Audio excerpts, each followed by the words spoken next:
инициативной группы, которая трудилась все это время над созданием концепции культурного квартала города Ижевска.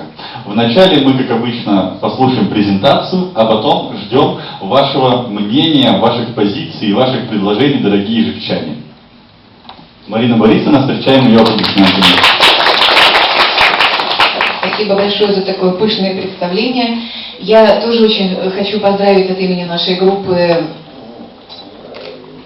Ассоциацию развития города со столь высокой наградой и предложить показать ее жителям Ижевска на выставке, которая откроется в выставочном центре галерея во вторник. И называется «Кто первый?». Поэтому все, кто первыми когда-то были в Ижевске, они будут на этой выставке. Поэтому, я думаю, место хотя бы временно этому призу там. Ну, а на самом деле, мы к вам подойдем, не волнуйтесь, мы будем об этом, да. На самом деле, прежде чем рассказать о новом культурном квартале Ижевска, мне хочется сделать небольшое вступление, потому что, как мне кажется, ожидания от того, что сегодня мы будем говорить о новом культурном квартале Ижевска как уже свершившемся проекте, несколько преждевременны.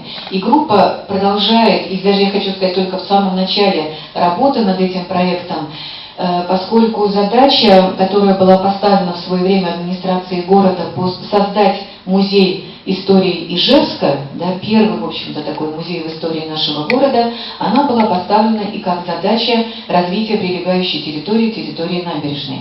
И поэтому, прежде чем представить материалы той сессии, которая была проведена с английской компанией Land Communication Limited, мне хотелось бы сделать в традициях Восточноевропейского университета, где читается целый курс урбанистики, сделать небольшое введение в этот курс про то, каким образом сегодня развиваются музеи и развиваются вот эти бывшие индустриальные города, бывшие или нынешние. Ведь мы не одни с вами в мире переживаем вот эту проблему, да, когда целые территории промышленных производств выводятся из действия, и нужно что-то делать с этими объектами. Чаще всего мы их превращаем в торговые центры, но среди них есть и настоящие памятники истории и культуры. И что с этим делает мир, Россия, и что с этим будем делать мы.